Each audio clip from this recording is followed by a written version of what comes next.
After a fairly successful high school career, Owen Walensky made it to 3 stars, which was much better than the 2 stars that he started his senior season at. And after a very tough decision between a MAC school that had faith in him from the very beginning, his home state school, and a school that he had been hoping to go for his entire life in Wisconsin, and Iowa State, which was essentially the middle ground between both of those, because he not only wanted to be close to home, but he also wanted to win, and Wisconsin would have taken too long for him to be able to start, and Western Michigan would probably be a lot harder to win at. So Owen decided to commit to Iowa State. And that is where we left off from last episode. So now let's get into Owen Walensky's freshman season at Iowa State. And of course, firstly, my coach is just kind of explaining what's going on with college and all that, and then he gives me a couple extra plays that I'll be able to use, which is obviously very, very nice. I'd want to be able to make as many decisions as I can when I'm on the field. And then after a couple of upgrades, I am already up to an 80 overall in my freshman season. And I forget if this was because I bought the game early and they gave me extra skill points, or if I just actually was already this good and they were sleeping on Owen for, being a 2 or 3 star, but now I am better than both of the other quarterbacks that are here, but obviously I'm a freshman, first time in college. I'm not going to be starting for at least a little bit, so, I'm fine with that, get a little bit of experience from the bench, but I definitely want to be trying to start as soon as I can, because overall-wise, I am better than both of them.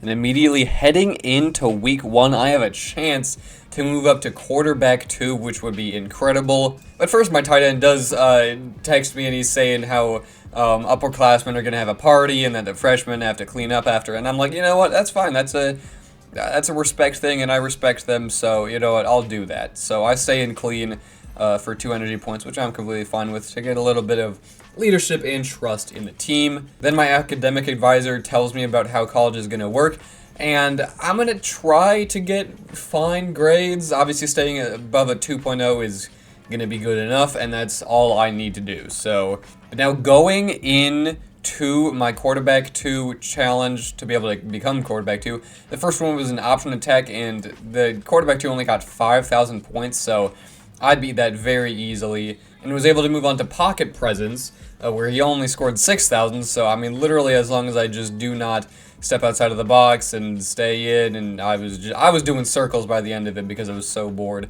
So I had already won it, but then they had me do some scramble survive, and in this game, scramble survive is difficult. It is really hard. You start out, you don't even get to move until the 3 seconds is almost up when you're in the pocket. So that was tough, but I still won either way, and I am now quarterback number 2 on the depth chart. But now it is time for my very first college game at Iowa State. Of course, not starting yet, but we do get this epic run out. We're playing an FCS team, and it's fun to run out and stuff, and we blow them out 33-3. So, and already I have more coach trust than Connor Moberly, I don't know, who is quarterback 1. So hopefully I'll be able to fight for number 1 position. And after getting mobile resistance, which I think is very massive, just in case I'm under pressure, it'll make my passes a little bit more accurate. I'll be less worried when I'm under pressure and whatever. But now we get into a massive game for the Cy-Hawk Trophy between Iowa and us in Iowa State. The battle for Iowa. And it was a fairly close game. They won by 10. But they were number 22 in the nation, and we're not ranked yet, so sure, it makes sense. But next year, once I'm starting, I definitely want to be winning the Cy-Hawk Trophy. But then after advancing to week 3, I get my opportunity to finally start at quarterback. And unfortunately, the very first game is going to be Scramble Survive, which, I'm not good at in this game. They made it much more difficult. The linemen, the defensive linemen are super fast. And Connor Moberly got 15,000, which is a silver, and that's pretty tough to get. So I did end up losing the first one, but then it was pocket present. I felt a lot more confident in this. Obviously, once again, I have to get silver to be able to move on, and I was just able to do it by 900 points to hopefully give me a shot at starting. As it was then past skeleton, which is fairly easy, but I immediately left the pocket, so that wasn't great. But once again, it's one of those ones where you just have to keep a streak alive. You have to keep completing passes, and if you don't do that, you're not going to be able to have the multiplier to be able to get it, and I just was not able to get silver this time, falling short by 4,000. and I will be staying at quarterback 2, which is definitely unfortunate, but I mean, whatever. What am I going to do about it at this point? And then in week 3, as we are now 1-1, we're playing Bowling Green.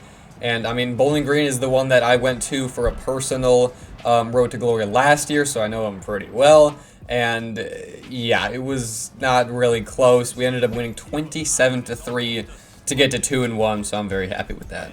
Then I have one of my first big tests of the year, in a history lecture, so I decided to study a lot. I wanted to make sure that if I'm, be trying to train and stay healthy and stuff, I also need to be able to get my grades up so I can play if and when I get my starting job.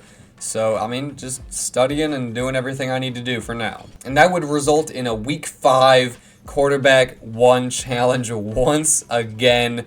And I really want to win it this time. And this time, starting out with pocket presence. Again, this is a very confident one that I have. It's pretty difficult to do bad at, and I was able to win it first try, which is very good. It gives me momentum heading into the next few games. And then, Scramble Survive, my absolute arch nemesis.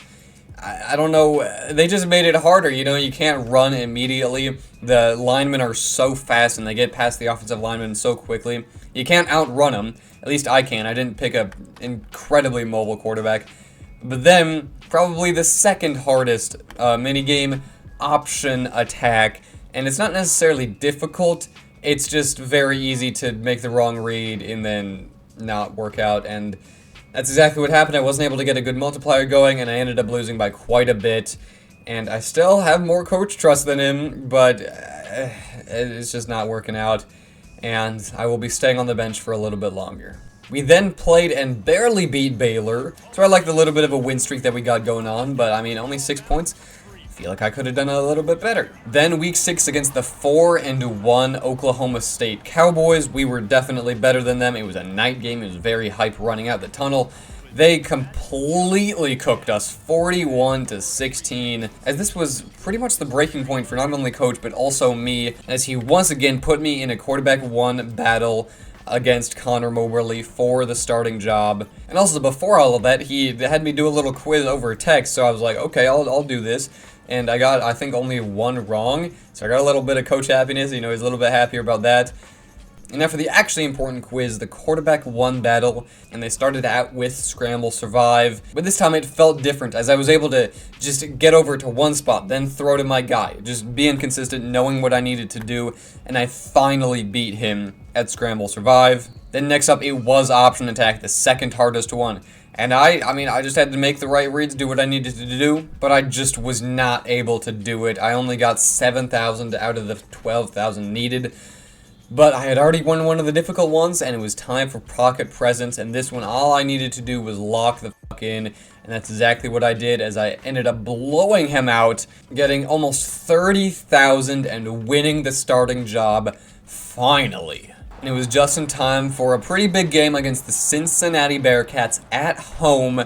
They were 4-2, we're 3-2, but overall we are better, so let's get into my very first start in college. And on my very first play, it was just a nice little drag to the tight end to get us 5 yards and set up a nice 2nd and 5, which our running back would pick up. We'd then drive the ball down the field until a 3rd and 1, where I would decide to hand it off to Jordan Newman, and he would decide to not hit the hole, and just, he was like, no, we can get a field goal instead, which is a constant theme that you will see from Jordan Newman and other running backs. So we only get a field goal on my first drive, but I mean, we take points, especially when our defense is playing well, as they did not give up any points. But unfortunately, not long into the drive, I got sacked, and it was 3rd and 14, so we needed something big. Decided to go with a screenplay, and Jordan Newman was not able to even get 5 yards, and we had to punt. And the next drive would prove to be very, very similar, as I would just get smashed, and the ball would not be able to reach its target, and we would have to punt once again. But still, our defense is holding up. Still 0 points for the Bearcats. And after an absolute dime on the sideline, I was feeling good to go out again to touchdown. And after a couple of big passes down the field to get into 3rd and goal, I would see that there was no pressure, and I would run right between the defenders to get my first NCAA college touchdown.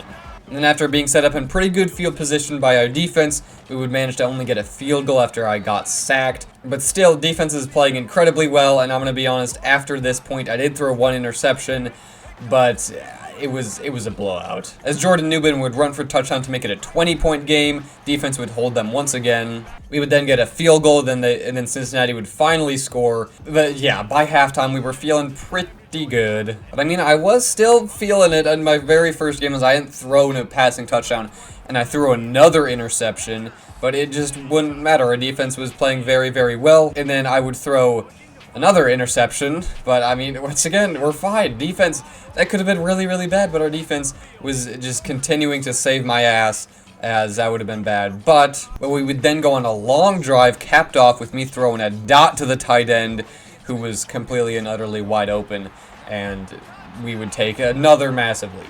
And yeah, I had a couple other passing touchdowns, I will say that, as we would end up winning 54-17. I would have 4 total touchdowns, 3 interceptions, 3 interceptions obviously, but then 405 pass yards and even 50 rush yards, so pretty good game, but definitely a lot of things we can improve on. But then after midterms, my grades were not looking great. I was still passing, which was fine, but I did not have fan favorite anymore, which it's really a whatever type of thing. And then I decided to upgrade myself once again to get me to an 82 overall as a true freshman. Pretty wild stuff.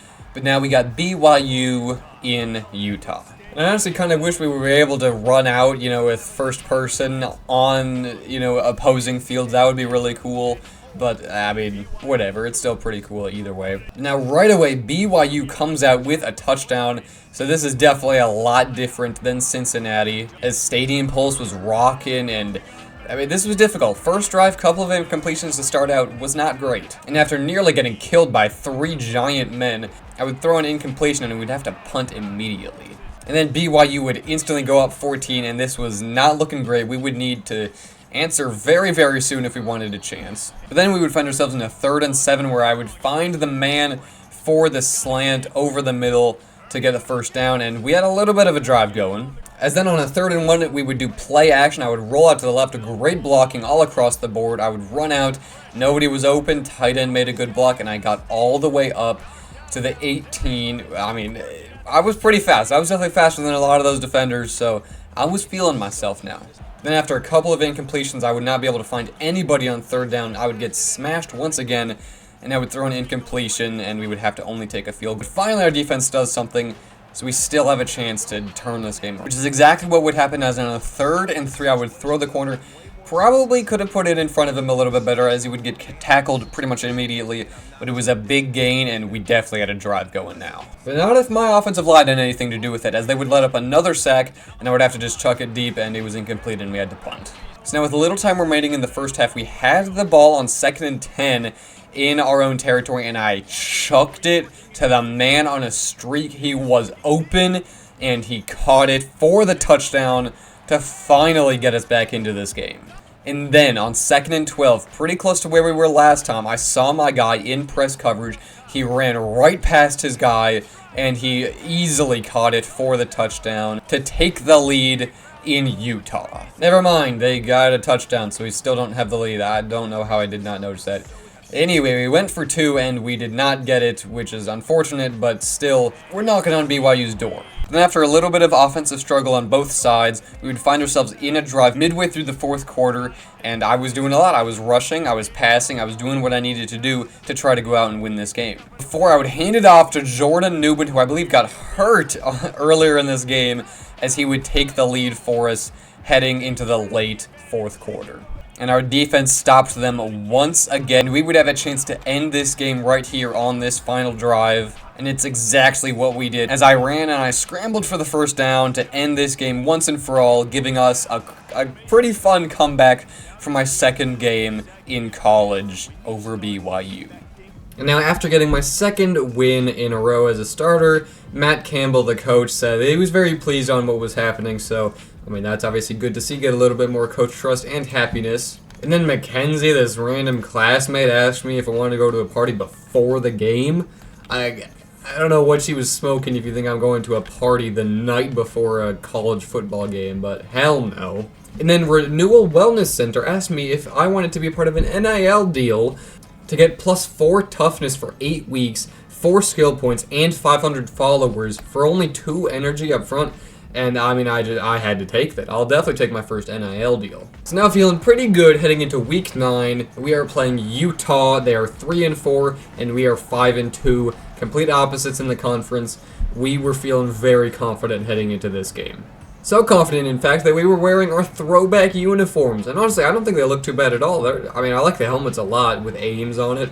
I think they're nice. And another rain game. I'm pretty sure, isn't it a glitch that all home games or whatever are rain for like the first year? I don't know. There's something like that. So now we start with the ball to begin the game, and immediately we get a drag that goes past the 50-yard line. And after driving for a little bit, we got stuck on a 3rd and 10, where I would run all the way to the right and then in for the touchdown on a pretty good starting drive. And again, we were feeling really good, very confident. Utah would only get a field goal then, and we had a pretty big opportunity to go up by multiple scores on this next drive. However, on 3rd and 10, I wouldn't be able to find anybody, and my offensive line would just give up, and I would get sacked, and we would have to punt. So luckily, our defense was still playing pretty well. Only a field goal once again, so we still have a big opportunity to take an even bigger lead, and I throw an absolute dot on 2nd and 6 to get past midfield. Then after a big screen, we found ourselves in 3rd and 9, where, once again, I would get pressured a lot. I wasn't able to find anybody. I was throwing the ball, but I just got pressured, and I was not able to make the pass, and we had to kick the field goal, which at least we made. So then immediately we got sacked on the next drive to start it, and on 3rd and 20, I just had to throw it up, and it was incomplete. And the momentum, I mean, it's not going great. Very defensive game in the rain as, again, Utah's not doing anything. Then past the 2-minute warning with 1 minute left on a 3rd and 2 in the red zone, I would get pressured again, I would get sacked, and we would have to kick a field goal. And, I mean, our defense is playing really well, but our offense is not, like, we should just be destroying them right now, but we just can't get it done. As on the next drive, we would have to punt, and then we would be backed up as Utah just continuing to play the field position game, so they're not getting any points. But then again, we just can't get anything going. I would throw another incompletion on a 3rd and 9, and we'd have to punt, and Utah would tie it up, and we really need to get something going now. That is unfortunately where on a 3rd and 6, I would throw an interception as I was trying to hit the seam, and I would not hit it. In fact, I would hit the defender, and Utah would get a touchdown out of that, and now we're playing behind with not, I mean, we still have a full quarter left, but we're not playing well. As we would immediately find ourselves in a 3rd and 6, and they were bringing pressure. I expected it, so I threw it over the middle to the open tight end, but I got hit because our offensive line does not know how to block people, and it was picked off by one of the D-linemen. So that was not good. And then they got a field goal. So now we're down by 2 scores after we were dominating this entire time. But again, next drive, I was just getting dominated by these big, burly men on the defensive line. We would get to a 4th and 1, and I was expecting to go for it, but our coach didn't want to do that. But I mean, our defense put us in a good spot next drive. But again, I was just getting pressured left and right, and we couldn't do anything about it. We got to a 4th and 3, and our coach did let us go for it. But again, I got pressured. I got hit, in fact. And yeah, I didn't get sacked, but it was an incompletion. And Utah would then pin us deep in our own territory, where I would actually throw quite a few dimes on this drive to get us into their territory, before once again being stalled as, I mean, okay, guys, are we serious? On a 3rd and 10, I was getting pressured. I threw it to a guy, and I got a penalty, which is insane. It's intentional grounding, by far the stupidest penalty in all of football. It needs to get removed from everything. 4th and 21, we weren't able to do anything with it. Utah got a touchdown, and I'm going to be honest, it was just the same thing over and over again until the game was ending. After taking all these hits, I got hurt, and my backup was able to get a touchdown, but it was just too little too late. So after getting injured, throwing multiple interceptions, and just not playing a good game at all, I would lose my first collegiate game to not a great Utah team. Let me remind you, this is not a great team. So that was very, very disappointing. Coach is a little bit less happy with me now. But now this is where I'm going to leave you guys for now, for this week, as I am going up north for a whole week, so I won't be able to upload for a little bit. But thank you so much for watching, and I will see you in 2 weeks. See ya.